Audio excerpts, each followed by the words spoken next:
আমাৰ দুকনীয়া ৰিজাৰ্ভত 22,000 বিঘা মাটি আছে, কিন্তু অলপ বৰখেতিৰো সোমাইছে আৰু সেই হিচাপে আমাৰ চাব গ'লে 10,000-12,000 ভিতৰত আমাৰ থাকিব লগা আছে। আমাৰ যিহেতু এই মাটিখিনিৰ ওপৰত সকলোৰে চকু আছে, বহুত বেলেগ বেলেগ সংগঠনে বেলেগ বেলেগ ৰূপত আহি ইয়াতে আত্মসকাহ প্ৰকাশ কৰে, খেতি কৰাৰ নামত, ফিচাৰী কৰাৰ নামত আহি পেলাই তেনেকে দখল কৰিবলৈ আহে। ইমান দিন আজি 10 বছৰে আমি কিবা কৰি আমি সকলোৱে মিলি পেলাই বচাই ৰাখিছোঁ। আৰু আপোনালোকে গমেই পাইছে, শিলৰদিয়া NCত আমাৰ পঢ়াবাৰী সমষ্টিৰ চিমিনা ফুটিৰ পৰাও আহি পেলাই জবৰদস্তি খেতি কৰিবলৈ আহিছিল। আমাৰ মানুহে মাকৈ ৰুইছে, তাতে আহি পেলাই সৰিয়হ দি থৈ গৈছে। তেনেকুৱা ধৰণৰ বহুত ঘটনা ঘটিছে। কিন্তু এতিয়া আমাৰ মুখ্যমন্ত্ৰী মহোদয়ে বহুত মানে কাৰা নিৰ্দেশ দিছে যে এভিকশ্যন হ'ব লাগে। আপুনি গমেই পাইছে যে আমাৰ মাটি, আমাৰ ভেটি, আমাৰ মুখ্যমন্ত্ৰী ডক্টৰ হিমন্ত বিশ্ব শৰ্মাই অনবৰতে আমাৰ ডক্টৰ হিমন্ত বিশ্ব শৰ্মাই আমাৰ যিহেতু আমাৰ মাটি, আমাৰ ভেটিখিনি ৰক্ষা কৰিবৰ কাৰণে আজি অহৰহ লাগি আছে। আৰু সেই যেনেকে সত্ৰৰ মাটি মুকলালে ভাল লাগিছে যে তেখেতে আমাৰ দুকনীয়া ৰিজাৰ্ভৰ মাটিখিনি আমাৰ মুকলাই দিবৰ কাৰণে একদম বদ্ধপৰিকৰ হৈছে।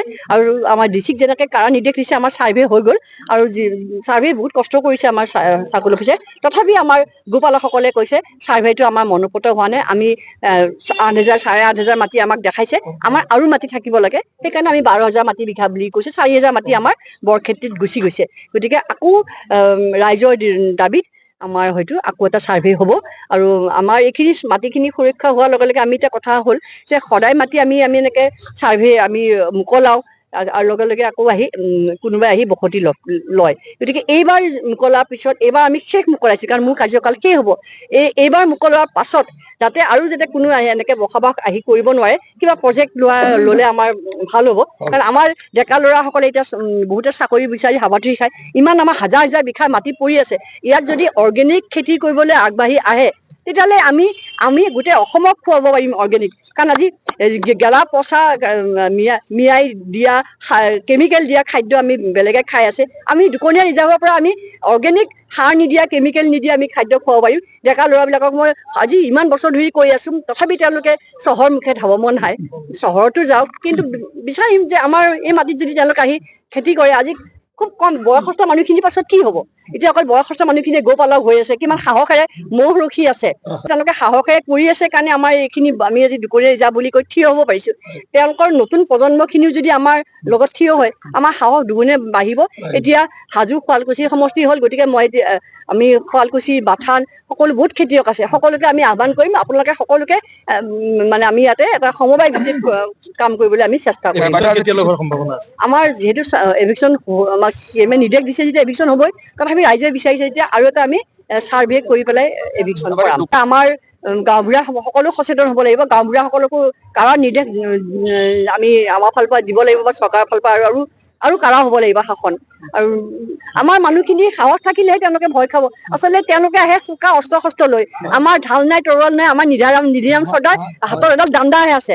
গতিকে আমি হাতৰ দাণ্ডা লৈ তেওঁলোকৰ চোকা অস্ত্ৰৰ সন্মুখত আমাৰ সমস্যা হয়। আমি মুখ্যমন্ত্ৰী মহোদয়ক আমি অনুৰোধ কৰিম, ৰিভাৰ পুলিচ থানা এটাৰো আমাক প্ৰয়োজন আছে। আমাৰ উচ্ছেদ এতিয়ালৈকে যিটো চলি আহি আছে পৰ্যায়ক্ৰমে এটা, গতিকে আমাৰতো টোটেল 12,000 বিঘা মাটি আমাৰ আছে এই মুহূৰ্তত। আৰু দুকনীয়া 4ত আমাৰ বহুত আমি এভিকশ্যন 100% এভিকশ্যন দুকনীয়া 4ত কৰিব লাগে। তেওঁলোকে অলপমান বেকডোৰে যদি মাটিৰ পটাও কৰিছে, সেইখিনিও আমি কেনচেল কৰাবলৈ চেষ্টা কৰিম।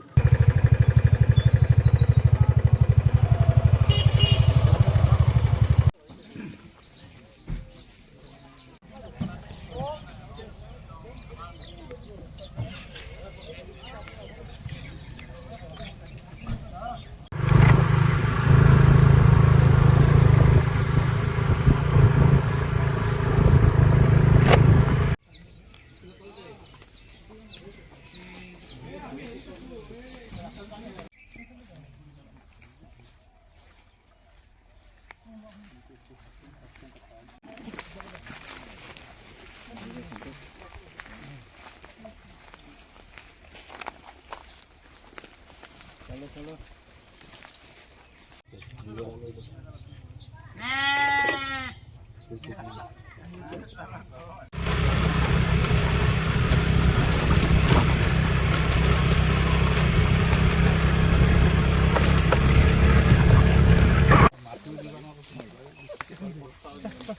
এবাগে কৰ্মসংস্থাপন